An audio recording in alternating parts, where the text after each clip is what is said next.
for coming and for braving the weather. Has it started raining yet? We've been inside all day, although I think it's passed. Say that again? Oh, sorry, that's a mass big question. Well, I want to welcome you to our office this evening, and thank you all for attending. For those that, although most of you I recognize, but for those of you that don't know anything about the Foreign Policy Research Institute, or this is your first event here, we're a think tank that actually in 2025 will be our 70th anniversary. So we've been in the Philadelphia area for 7 decades and hopefully for at least 7 more decades beyond this year. And this is part of our programming that we've been putting on for at least a couple of decades. So since 1996, we've been holding in various places, more recently in this office, our annual Templeton lecture, which was established in 1996. And for that, I want to thank the original benefactor, one very important person to FPRI, which is Jack Templeton, where the name Templeton Lecture comes from. And the Psalm 103 Foundation, which is an incredibly important funder and supporter of the Foreign Policy Research Institute and has been for a very long time. And with that, I want to introduce our speaker, Nick. Many of you may know him already, but Nick Gvosdev is a 2024 Templeton Fellow, and he's the director of our National Security Program here at FPRI.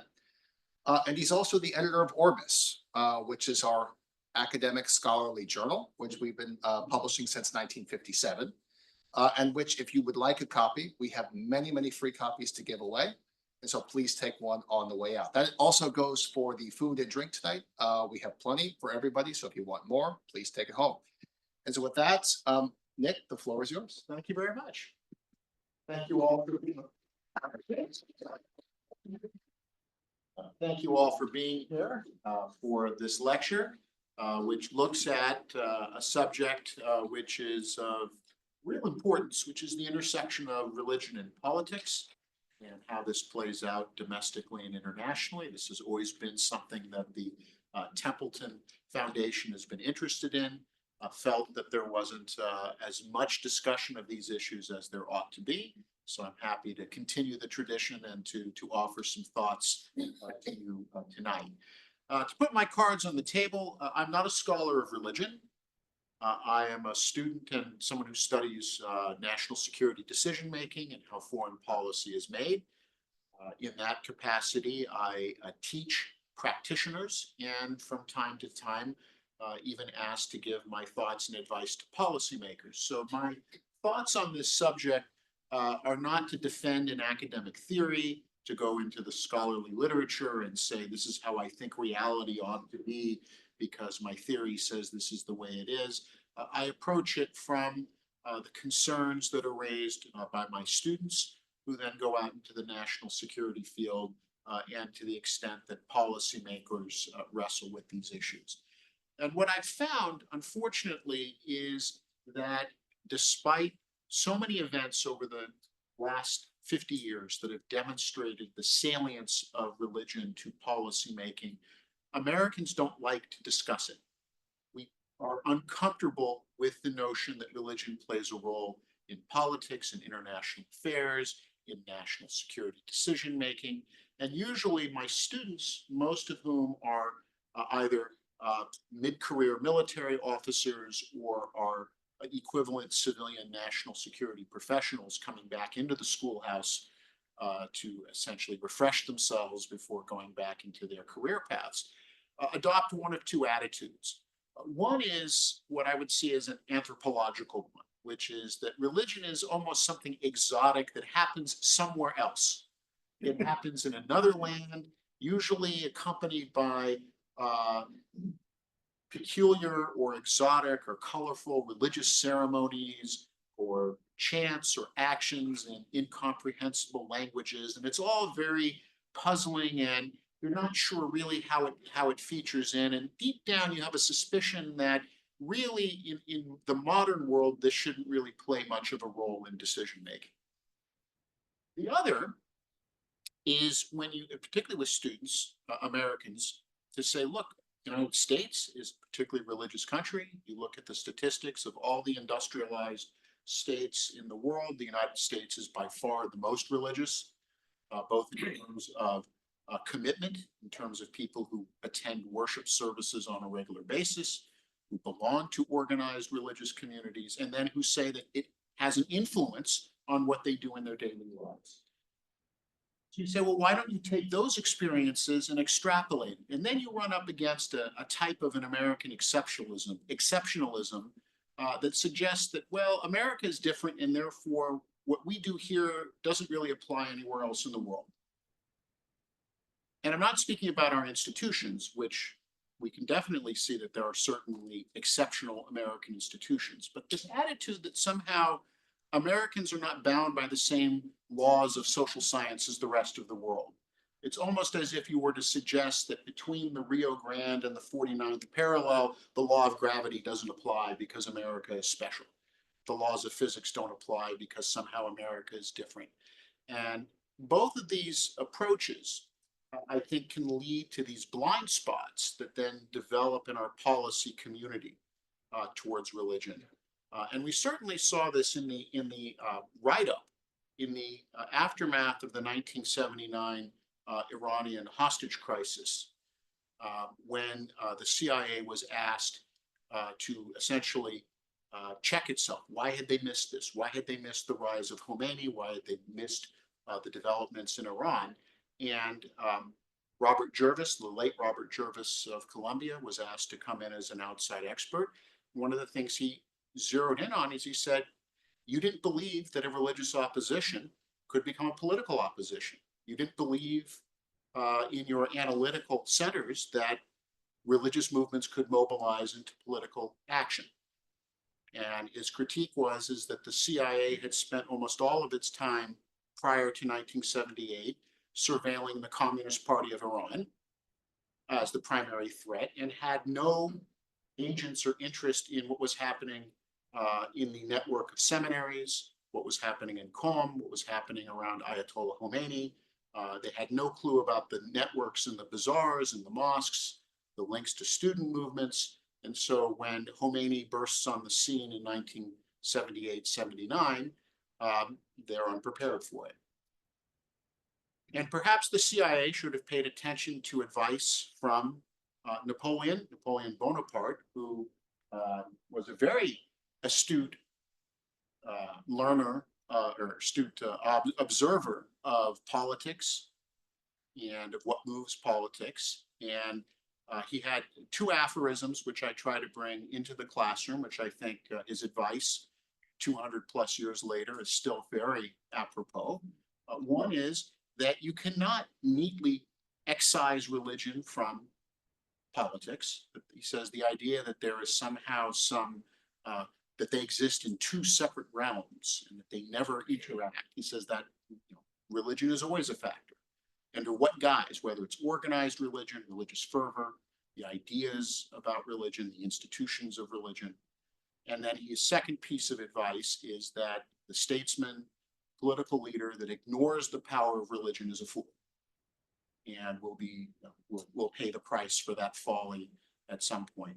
I'd like to think that Napoleon certainly had his own opinions, but of course, one of his great collaborators, and particularly a great collaborator in regulating the question of religion and politics in revolutionary France, was Charles Maurice Talleyrand, who of course spent 2 years of his life here in Philadelphia as an exile, lived as far as I think we can tell. He was at Goddard's Alley on First Street, where he had his residence.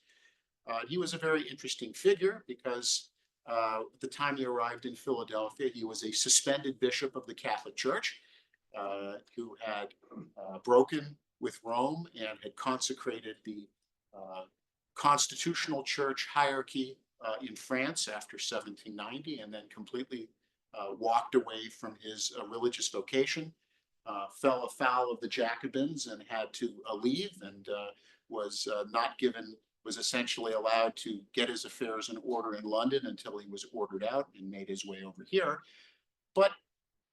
And while he was here, of course, one of the things he was most interested in was making money. So he was involved in real estate speculation during his time here in Philadelphia. But he was also here at a time where he could observe how the new American Republic was also grappling with issues of church and state, of religious identity, of how does religion factor into your public life, how does it factor into the legal system, so on and so forth. How does it factor in with religious communities in terms of split allegiances? Because, of course, the same concerns about the Catholic Church in France were shared for the Catholic and also the Anglican to Episcopal churches here in the United States, with dependence on outside ecclesiastical authorities. So I'd like to think that Talleyrand, who then, when he returns to France, becomes one of Napoleon's great collaborators, he's foreign minister, helps to negotiate the Concordat between the French Republic and the papacy, that there were certain things about his Philadelphia experiences that he brought back with him when he returns to France at the latter part of the 1790s.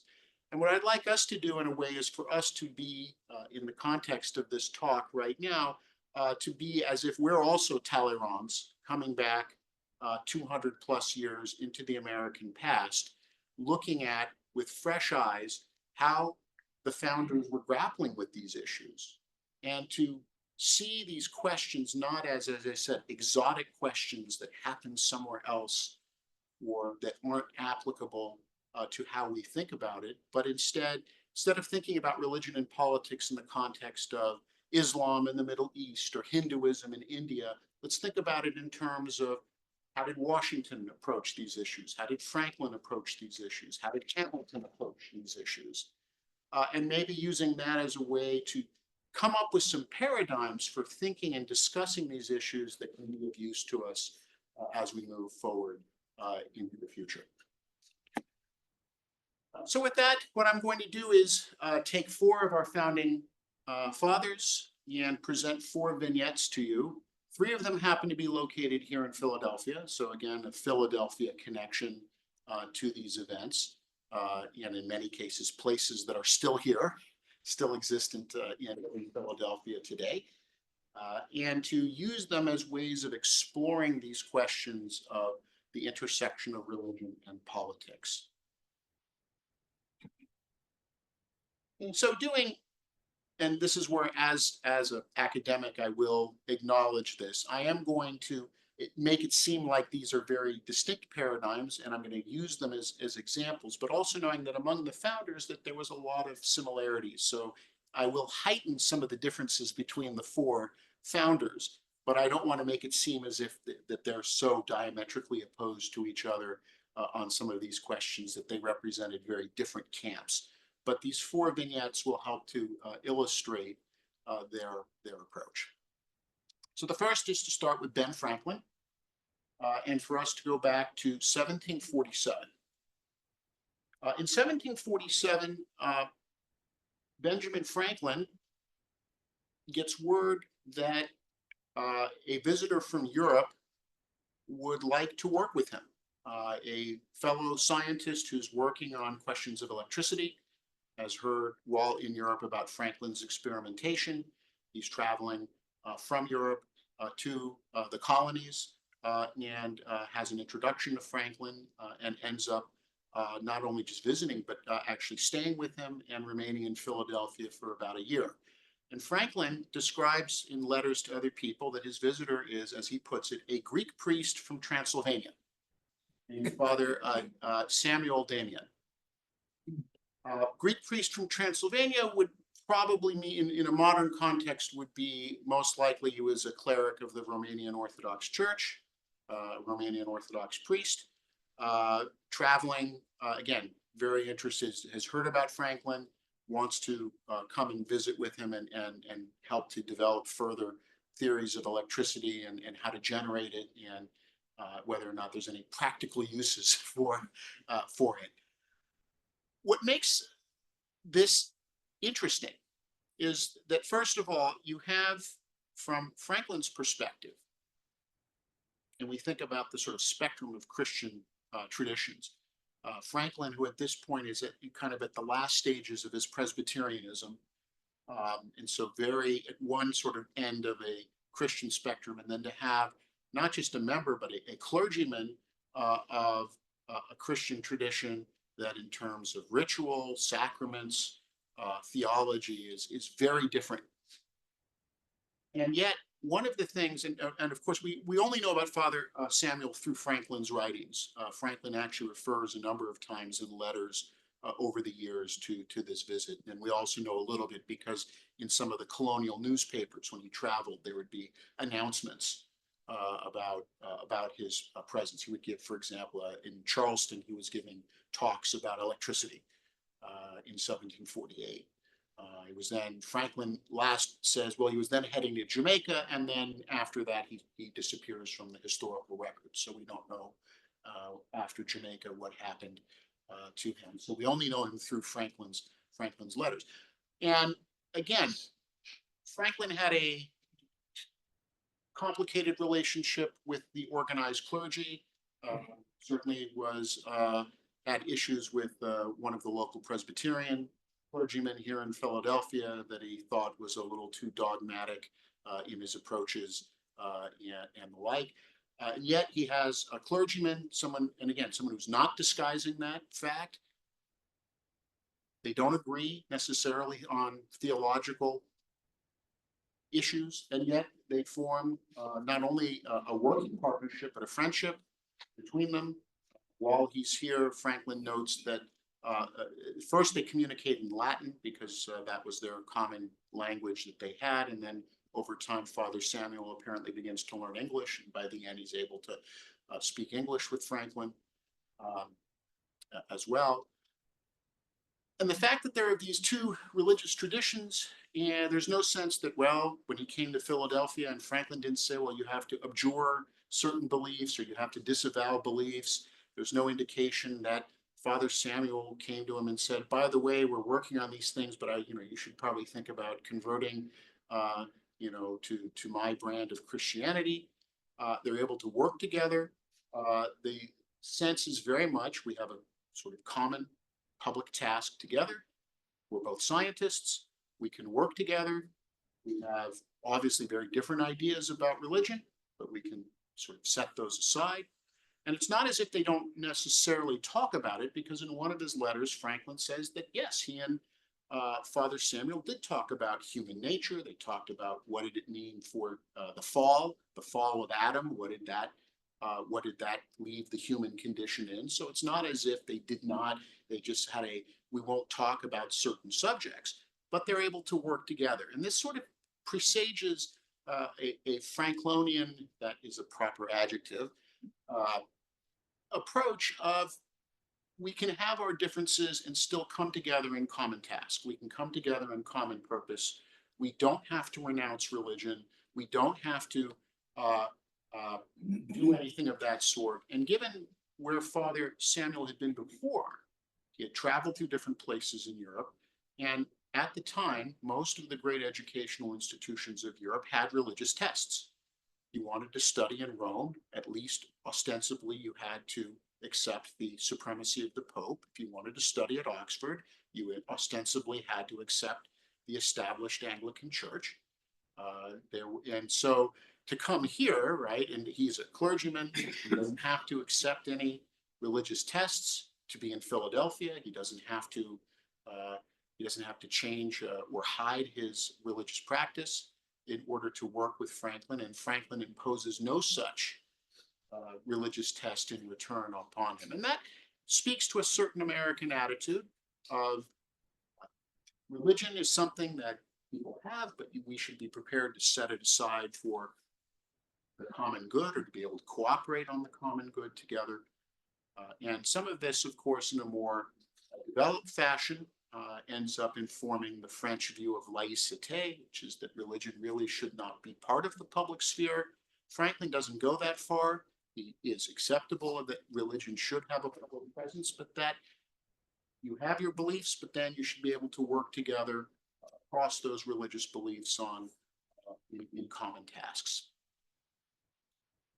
I could use Franklin for the second vignette, but I wanted to have more than one founding father in the discussion. So moving from Franklin, and so this idea of we all have our religious identities, but we can set them aside, or we can say for certain public tasks, we leave them at the door. And to move to my second vignette, this is the one that does not take place in Philadelphia. It takes place in New Jersey and New York on the 11th and 12th of July, 1804, and has to do with the final 72 hours or so of Alexander Hamilton's life. On the 11th of July, Hamilton meets Vice President Aaron Burr on a field across from Manhattan in New Jersey to carry out a duel.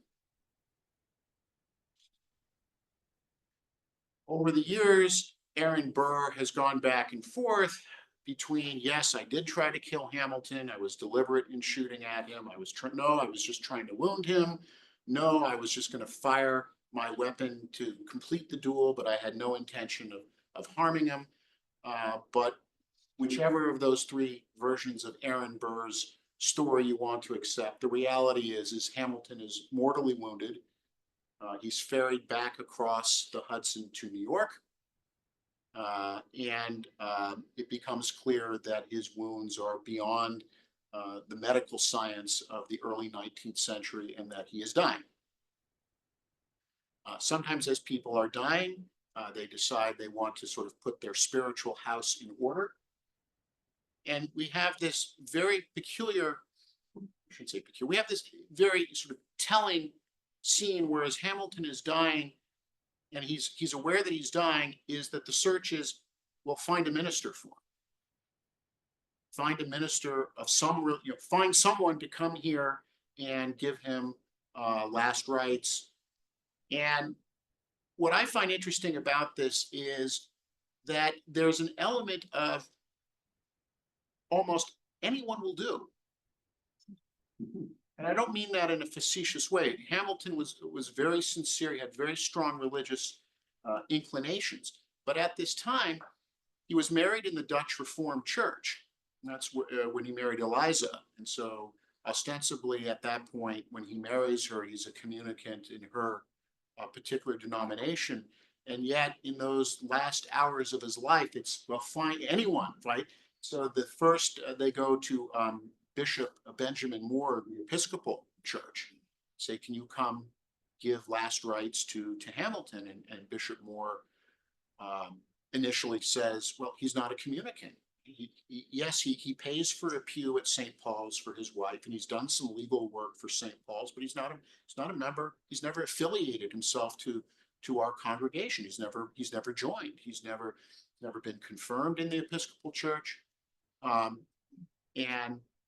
And then on top of that, he just engaged in dueling, which isn't the act of attempted murder in the eyes of Bishop Moore, and says, well, that's some pretty serious, you're coming with some serious spiritual baggage that you just ostensibly engaged in an act where you were trying, in theory, to murder someone. And so Moore says, I can't give him communion according to the tradition of the Episcopal Church because he's not a communicant, he's not a member, and he's not in standing to do it. And meanwhile, they've gone to Reverend John Mason, who is the minister of the Scottish Reformed congregation in Manhattan. And Mason comes and says, I'll be willing to offer words of comfort. You're dying, but I can't perform a ritual for you that we don't have in our tradition. We don't sell it. We don't have this tradition of communion in a private house. We do a Lord's Supper. And we're not going to create a tradition for you because you're asking for it. And the people around Hamilton are saying, well, but can't you just, the man is dying. And finally, other ministers are not found. And finally, a lot of social pressure among prominent New Yorkers to Bishop Moore, which is just do it. Just come, bring the bread and wine. And Hamilton essentially bends on two issues. He says to Bishop Moore, well, I was planning to take communion in the Episcopal Church. I just never got around to it. And I renounced the practice of dueling. And so Moore communes him then. And then he dies, Hamilton dies after bidding farewell to his wife and to his children. what this, and of course, this is all reported in the newspapers, right? So this is all in the next day New York papers. There's all of this discussion about Mason and Moore and the last hours of Alexander Hamilton. And Hamilton, in a way, is reflecting and is in later life. Franklin also exhibited this, that, well, all religions are pretty much the same. They're all pretty much the same. They have like extensible external differences, but really in the end, religion is religion. God is God. It doesn't matter. Let people be particular if they want, but that's not at the heart of things. And at the same time, it's running up against both Mason and Moore saying, well, no, it is particular. We do have, we are different religious traditions. We are different congregations. We have different theological views. We're not all the same. We may share commonalities, and therefore, yes, this does matter. And it runs up against that American predilection to sometimes say, well, all religion is pretty much the same. All religions are the same. How do we cope with religious traditions that then say, no, we're particular. We're not all the same. We don't necessarily believe the same things. We don't necessarily have the same practices. And in fact, Moore's successor as the Episcopal Bishop of New York will take what happened with Hamilton, actually tighten up, so to speak, the discipline of the Episcopal Diocese of New York, to essentially say, we are a distinct congregation, and you need to be, a member. You need to have been communed, confirmed within our tradition. But it does touch on this question of peculiarity, but also of sincerity, right? Because no one doubted Hamilton's sincerity. No one doubted that Hamilton strongly believed in God, that he was facing, he would have to make an account for his life, that he wanted to put things right with God in the last hours of his life. So no one questions, in a sense, that point of sincerity. And that kind of leads us to our third paradigm. So the first paradigm, what I use with Franklin, is religion, we set it aside. We come together. And so religion should not be a bar to us being able to jointly come together in the affairs of the Republic, in public affairs. And if the Hamiltonian approach is religion is all pretty much the same, and it shouldn't really be, the divisions are cosmetic or aren't really that critical, and therefore there should be no basis for religion to be separation. And in a way, that Franklin and Hamiltonian view, about 20 years ago, I was in Azerbaijan, and the head of the Muslim Spiritual Board, which oversees Islam in Azerbaijan, was asked something along these lines. And he said, yes, that's true, right? That when the Quran talks about believers, it's talking about everybody. That's Christians, Jews, Muslims, everyone is a believer, right? We're all believers. And so therefore we're all really part of the same tradition that come from all the different prophets. Franklin espouses that towards the end of his life. It's what Hamilton was essentially grappling towards in the last days of his life as well. We're all in this journey together, and therefore it shouldn't be separation.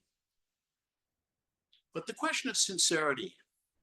So we often see this, that we are prepared often when we look at leaders to say, well, if we talk about people of goodwill, we sort of say, well, sincerity in religion means you're a person of goodwill, and all people of goodwill share these commonalities, and therefore if a person is espousing something that's connected to religion that we don't associate with being goodwill, then perhaps it's not truly religion, or it goes against the tradition, or it cloaks some other interest or aspiration. And part of that is that nowadays we have an issue with the public display of religion and how it connects to what a person actually believes or thinks. And today, in our society, I think we're much more attuned to the idea that you should not do something in public that does not reflect what your own personal, private convictions are. And if there is a gap between the two, then it's a sign of insincerity, or it cloaks something even worse. And so my third paradigm, which addresses this issue, is to look at George Washington as president here in Philadelphia during the two terms that he was, when this was the temporary national capital of the United States. Washington believed very strongly in the importance of the public practice of religion. That, and in a way, he's a precursor to Dwight Eisenhower, whose famous line is, "Worship in a church of your choice." Doesn't matter what the church is, just you should worship in a church or temple or of your choice. The idea that the public forms of religion help to produce attitudes towards helping your fellow people, reminding you of your duties, your obligations that you owe to others, that there is a discipline that the public profession of religion brings. And so Washington, during his time here in Philadelphia, would go to Christ Church, also a church in the end Franklin enjoyed visiting, not because he necessarily agreed with the theology, but apparently he really liked the choir, singing, liked the aesthetics, and was therefore that was a church that Franklin would frequent. But that was Washington's church, was Martha Washington's church. And yet, people noticed a few things about Washington going to church. He would attend. In Philadelphia, he attended on a pretty regular basis. Mount Vernon, sometimes he'd be more inclined to fox hunt on Sundays rather than going into Alexandria to attend services. But two things that struck people even at the time. One is that Washington did not kneel. He would not kneel in church. And in a way, fine. There's a number of traditions, even in Christian traditions, where you don't kneel to pray, you stand. And he would stand, but he wouldn't kneel. But people noticed that. So why isn't he? And the other thing that drew people scratching their heads was that even though the Episcopal Church at this time did not have the Eucharist every Sunday, so every Sunday, so all of pretty much every Christian tradition has two elements to its Sunday worship. One comes from the old synagogue traditions, which is the liturgy of the word, or as the Anglicans of the time called it, the book and pulpit service, which is readings, homily, exposition, and then the second part, sometimes the liturgy of the faithful, or the offertory, or the Lord's Supper, which revolves around the preparation, the offering of the bread and wine, the elements of communion. At this point, once a month, 5 times a year in Episcopal churches, the Lord's Supper would be held. And it began to be noticed that every time on those Sundays, Washington would get up and leave. So at the end of the book and pulpit service, Washington would leave. And his granddaughter noted that, yes, he said, my grandfather would leave, and he would then go home and he'd tell the driver, go back later to go pick up Mrs. Washington because she would stay behind. Whether Washington knows this or not, it actually harkens to a very early Christian tradition, which is in the early Christian church, non-believers were asked to leave at the end of the scripture portion of the service. They were asked to depart, and a few Christian liturgies still preserve some echo of this about, only the faithful remain, and only the faithful now. And so whether Washington is consciously or unconsciously noting this, but it's noticed. People saying, why is the president getting up? Why is he leaving church? Why isn't he staying for communion? And in 1796, Reverend James Abercrombie, who was Bishop William White's vice rector at Christ Church, delivers a sermon. And while he doesn't name Washington, everyone knows who he's talking about. He says, it is regrettable that very prominent members of our community, leave church before the Lord's Supper. Now, according to Abercrombie's own admissions later on, what he was hoping was is that after he didn't name Washington, right? So it's kind of and other people were doing it. It's not like Washington was the only person, but it was noticeable that the president was doing this. And Abercrombie thought, well, that means the next time it happens, then he'll stay. And from that point onward, Washington would never go to Christ Church when the Lord's Supper was offered. So he would just simply not go to church at all. Mrs. Washington would come. George Washington would just stay away. And later on, when the biographies of Washington were being compiled, Bishop White was asked by biographers, and he said, in the churches of Philadelphia, of which I was, as he says, I was the parochial minister, I can attest that Washington was never a communicant in the Episcopal Church. Washington did not also, on his deathbed, did not request for a clergyman to attend him, as Hamilton was hoping for. He simply died with his family. He did have both an Episcopalian and a Masonic funeral, but he did not have a situation where he had a clergyman coming in on his deathbed to offer prayers, bring the last rites, bring communion, anything of that sort. As far as people can tell, he stopped taking communion before 1775. That's something, whether it's the impact of the revolution, the evolution of his own thinking, but he ceases to be a communicant. He and others that do not choose, even though they were raised in the Anglican Church, choose not to be confirmed once the Episcopal Church has its own set of bishops, once the relationship with the king is settled, so that the Episcopalian Church in America no longer is under the authority of the king as the supreme governor of the Anglican Church. And yet, while other founding fathers or their family members go through confirmation, he does not. Long story, what does this suggest? It suggests that on the one hand, Washington wants to convey the importance of public participation in religion, but that also he's not going to do certain things that seem to contradict what he personally believes. And some people have noted that. They said that he could have just said, for the sake of image and propriety, he could have just said, oh, I'll just, okay, Abercrombie calls me out in this sermon.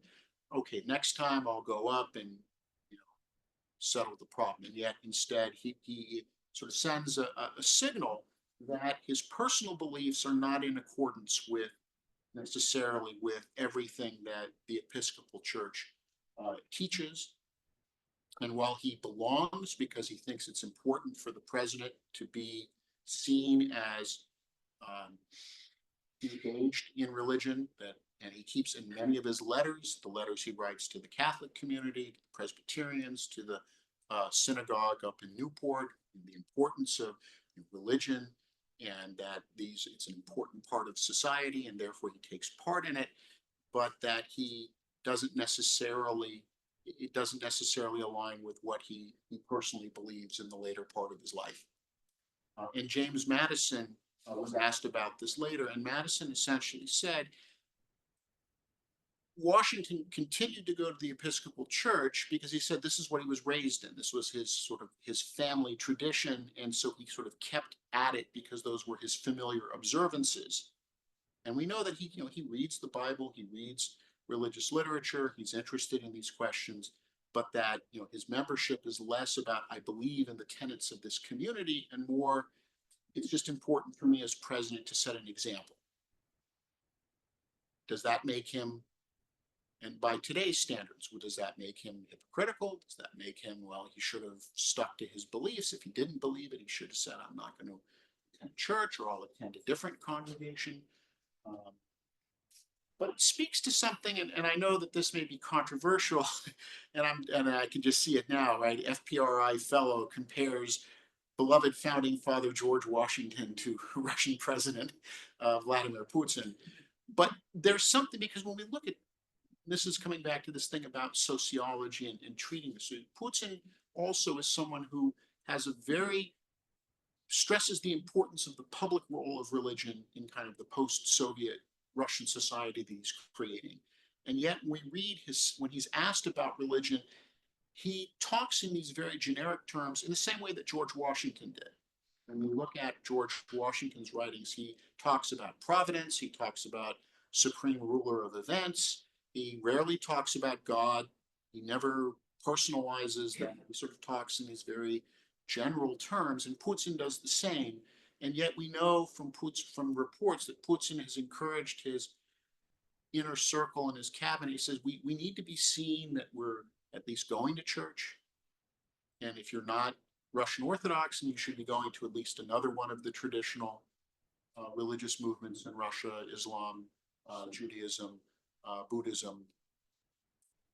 But that the idea of religion as sort of providing a social glue, that it provides a marker for identity, that you hope that the practice of religion inculcates certain habits. And Washington does talk about this, that religion inculcates certain habits of citizenship, of good conduct, of behavior, and that therefore you take part in it, even if you don't necessarily believe in all of the dogmas.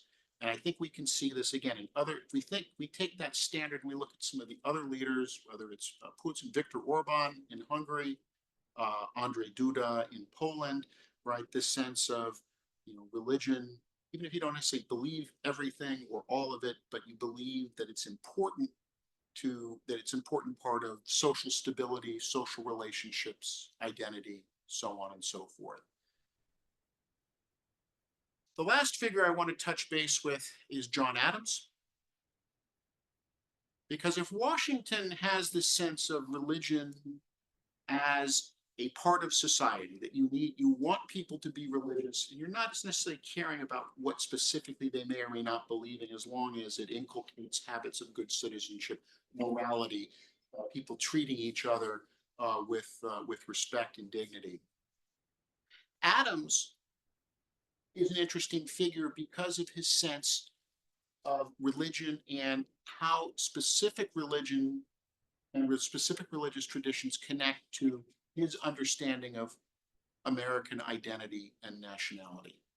And so for this last vignette, I want to use as the example John Adams' First Continental Congress, 1774, deciding with George Washington to attend an afternoon service at Old St. Mary's Catholic Church, where John Adams, after going to a congregational service in the morning, as he writes to Abigail, says, I decided to go visit Mother Church, or perhaps Grandmother Church, as he says, and to sort of observe and to see this. Now, the first thing I'd like to just, to think is that if you think of Boston and you just sort of think about sports teams in Boston, you think about what you associate with Boston, and think that John Adams has to come to Philadelphia to meet his first Catholics. In 1774, what does it say about the makeup of the future United States that there are no Catholics in Boston? Or at least no official Catholics in Boston. Maybe there might be Catholic individuals, but there's no institutional presence of the case. So he has to come here to Philadelphia. And what's interesting is when he writes back to Abigail, is that you can see that in his mind, as he's writing back, he has in his mind a yardstick of what he thinks sort of is a default New England / American approach to faith. And he's in this Catholic service, and he's sort of saying, well, what parts of this align? So he speaks very favorably of the sermon. Says the celebrant gives this very good sermon, right? So he's got that in the plus column, but then he's got things where he says some of these things are a little exotic, maybe not really. He talks about the ritual practices, the use of the rosary beads. On the one hand, he says this art And, this is very ornate for his standards, very ornate church, but, is this really our American simplicity? And so you can see that he has this sense of, well, there's an American default standard, and he's measuring this service and this congregation. Well, how close can it come, and how far is it from what I think the American standard ought to be? And in a few other cases, when he's ambassador overseas, and he goes to the cathedral in Brussels, he has a similar experience where he has this, well, what do I think here is something we could use in the US, and what do I think maybe isn't, right, of this tradition? In a later letter to Thomas Jefferson in 1815, he expresses his concern that Jesuits will be coming back to the United States, and raises questions of how does that fit with our American Republican traditions. But then, very telling, and I think it's something that, to his credit, he says at the end, but according to our system, they have a right to be here. They have a right to be here, and they have a right to practice, and for people, he says they have a right to full toleration. But he has that sense of how much can this accommodate to Americanism. And in both we of course have the preserved transcripts of his first opening statements to the Dutch Estate Generals when he was presenting his credentials, and then of course his first meeting with George III as he's presenting his credentials as the first American ambassador. And in both of those cases, he uses phrases where he talks about kindred blood, common religion, right? To sort of say, well, why is the U.S. and Britain? Why is the U.S. and Holland? Well, because we sort of share these commonalities. And then the sense that as others start coming in, to the extent to which they can accommodate themselves to that kind of American default standard, which for Adams is New England Congregationalism, makes them more American, makes them less American. And we see kind of a continuation of that. Steve Warner and his colleagues in the 1990s did a very extensive project on the post-1965 immigration to the United States, the communities that started to immigrate once we had the 1965 Immigration Act was passed. And he and his team were studying Asian, Latin American, Middle Eastern, African communities. And one of the things that struck him was the extent to which, even if they came from very different theological backgrounds, the extent to which communities in America begin to Americanize, that there is a template for how we think religion ought to operate in America. Congregational approach, how things are set up here, and how religions that are new arrivals to America nonetheless sort of follow this Adams expectation of Americanization to what they think of as a default American standard. And Adams, and I'll finish with this, that Adams' view about, well, does a society need to have certain yardsticks, cultural yardsticks, religious yardsticks around which society is organized? Narendra Modi, in some ways, in his policies today, is arguing for that for India, that there is a certain Hindu caste, not caste system, but a caste, or as a overlay to Indian culture, to which every community in India should align itself towards. We would hope that he would be as committed as Adams was in that letter to Jefferson, to say that no matter what, though, full freedom of religion. But it's an understandable point, this idea that, yes, a society does need to have certain yardsticks and benchmarks. And that when we look at a Narendra Modi, for instance, if we think about him through the terms of a John Adams, then maybe he becomes a little less exotic, or it becomes a little less strange to comprehend if we think in those terms. So I see the sign, the proverbial hook, in a way, is coming out. And so again, just to say that as we look at these questions of religion and society, that perhaps it would be useful for us as Americans to go back into our own experiences and use those to say, well, can we see where what's happening somewhere else in the world has a parallel here? And in so doing, we can demystify it, and we can get away from this reluctance that we have to discuss and approach it. Because instead of it being something foreign or outside or uncomfortable, we can say, these are the same types of things that the founders had to work out. And close, that Philadelphia, as a center of American life, was the laboratory for how these issues were discussed and mediated. So the extent to which our Philadelphia experience is relevant, not just as a historical curiosity, but as a template for thinking about these issues as we move forward, is something I'd like to leave you with. Right.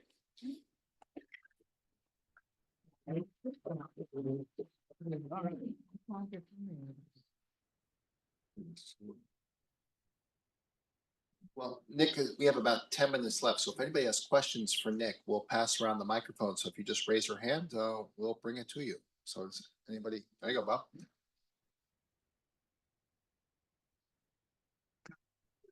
Henry Kissinger once said that religions have killed more people than any other thing, which makes it extraordinary, seems to me, that American diplomats think that's forbidden ground and they don't talk about it. Indeed, at FPRI about 20 years ago, we had someone from the State Department come and give a talk, and it had to do, I think, with Latin America. And at that time, the Protestant wave in Latin America was making big headway. And it had political overtones because the Catholic hierarchy was very different than the Protestant thinking for yourself individually, in an individual way. And so we asked the State Department fellow, how do you handle religion in South America? The fellow said, we never go near it. I mean, that's a specific example of what you were talking about. Absolutely incredible. And what I gather from what you said, it seems to be sort of inherent in the way Americans are brought up and the way they think.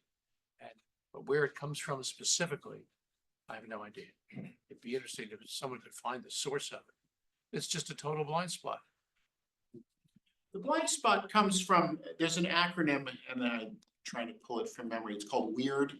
Western societies, right? The, modern Western societies are individualistic, relativistic.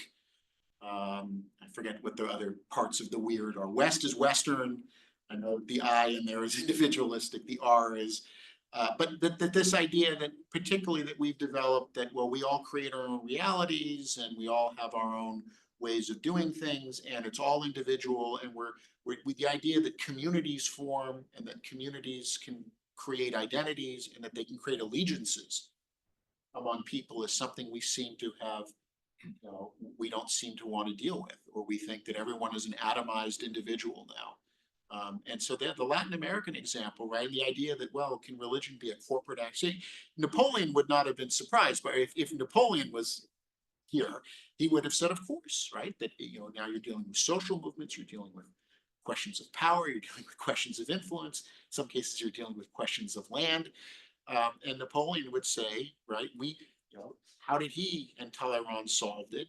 How did they get the Vatican to accept Republican France, including freedom of religion? Right? Because and how did you do it? But they didn't do it by ignoring it. They went right into the thick of it. And I think, but also that issue here that, well, it's religion and separation of church and state, and is someone going to bring the Lemon test up?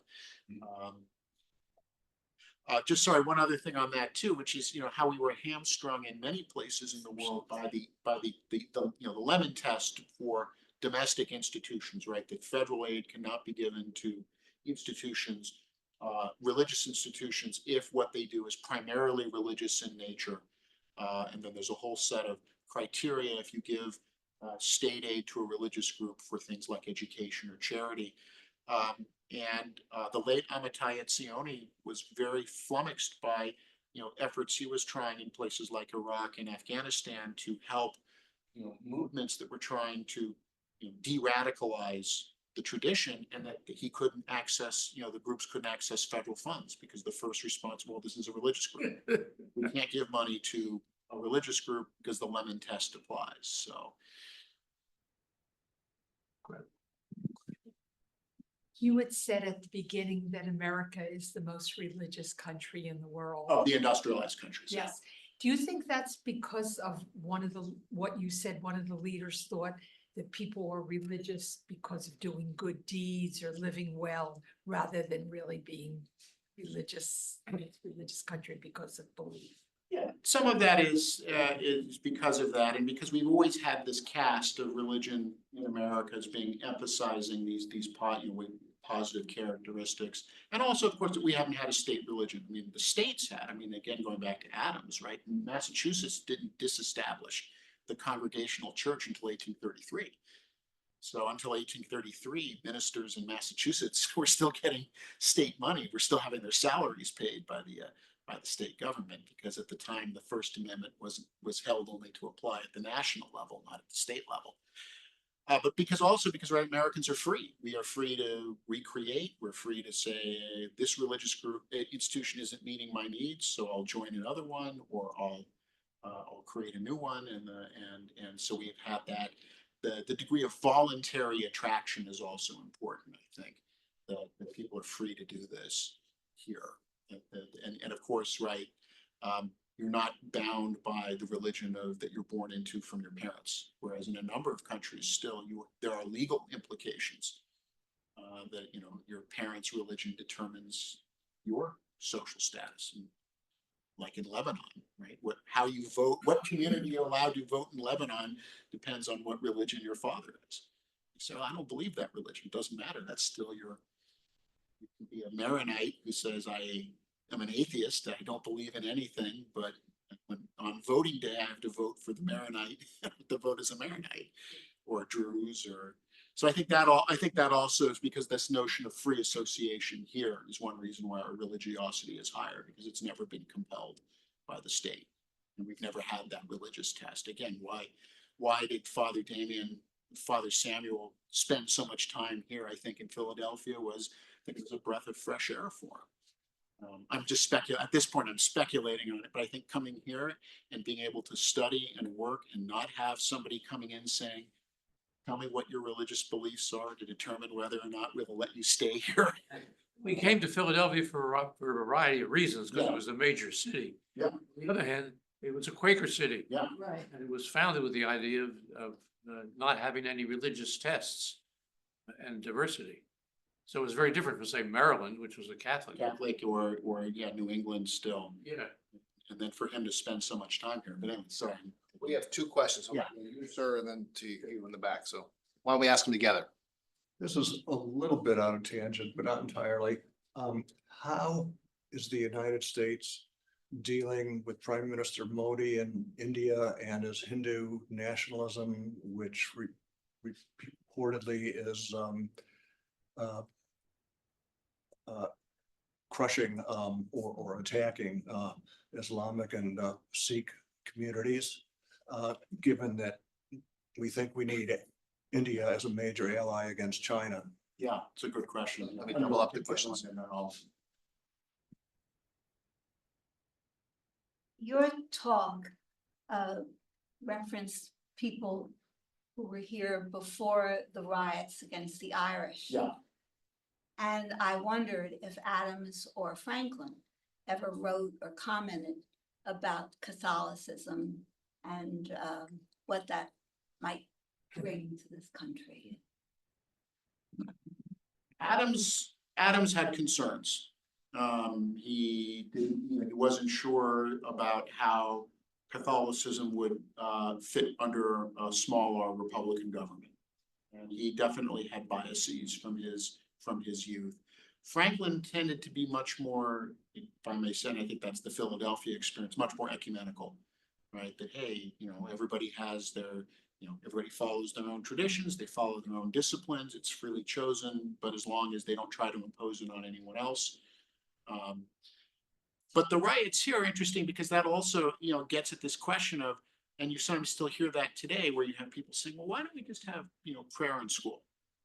Well, why don't we just have Bible reading? And the riots occurred in part because, well, which Bible? Which translation are you going to use? Because the King James and the Reine Douay versions, which are both in English, but and largely the same, but there are some nuances in how Catholic and Protestant translators into English chose to render. And so that, you couldn't, and that was one of the causes of those riots was people saying, well, my children are in school and you're reading a passage from a translation of the Bible that I think is flawed or wrong, and so why are my kids? And then, well, we'll introduce this one. Well, now you're giving me the other version. Going back briefly, this is what I find interesting about Hamilton and also Franklin with this, right? This emphasis then on, well, if all religions are largely the same, and we see this, and I see this, particularly in the context of the military, right? The instructions that are given to chaplains for invocations now, which is, for lack of a better word, lowest common denominator, no specific, don't mention any attributes of God that are specific to one tradition or another.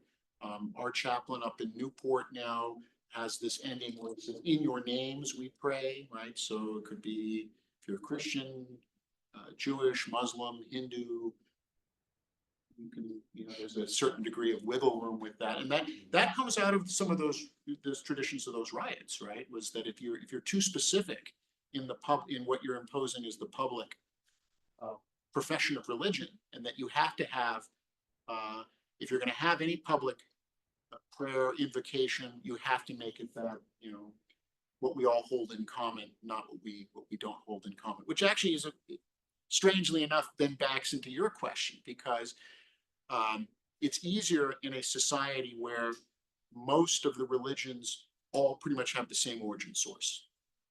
So pretty much still for 85–90% of Americans, monotheistic, Abraham as kind of a starting point, even if, you get differences. India, of course, is what happens when you can't even agree, when you say God, you can't even agree on that you're talking about the same being. And again, India has gone through these periods. Well, yes, the God of Islam is and the divinity Brahma among the Hindus, and then the Sikh deity are all really one and the same, and it's just different versus those who say no, Allah of the Muslims is not the same as Vishnu, Brahma, and Shiva, and therefore they're separate, right? And therefore you can't merge the two together. We'll try to get to this lowest common denominator. And so what's interesting, right, is Modi is trying to sort of say there's, a Hindu understanding which can accommodate these other religious traditions, but those traditions will then have to accommodate themselves to that larger caste. And for Sikhs, that's not as much of a problem. Christians, it can depend, also because you have the battle in places between, obviously there's Hindu resentment of Christian missionaries, and that's played out particularly in northeastern India.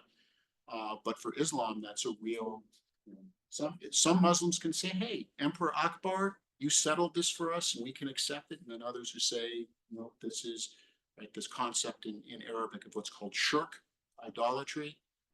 This is shirk. You're trying to merge a non-divinity or fake divinity with God, and therefore we can't accept it. And that's partly why you get this,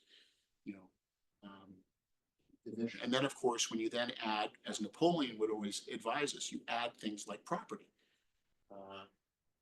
Your temple was raised so my mosque could be put there, and now you're going to raise my mosque to put a new temple, and who gets to control, and of course, not just in India, but this is also the heart of some of these disputes now in the Middle East as well, who gets the real estate. But yeah, Modi is arguing here religious freedom, but I want a Hindu Indian caste, right? So when he's asked about this, and I know this was an issue in his last visit, the religious freedom question, his response is, we have religious freedom in India, but we believe in an Indianization, right? And if we have kind of a common cultural tradition, and that's important for unity in a state that has incredible linguistic diversity and doesn't have a lot of things holding it together. But then we get back to the diplomat question, right? Diplomats saying, I don't want to touch this, right? Except the State Department is required every year to come out with reports, and that is, of course, now becoming a real irritant, because Modi doesn't like reports that say he's not democratic, and whole separate issue, which is, the effort to, we want India as a partner, but we didn't invite India to the last summit of democracies, in part because of some of these concerns that you've raised. And then Modi says, I'll keep buying oil from the Russians then. So. Well, please everybody join me in thanking Nick for a very fascinating lecture. Thank you, Nick.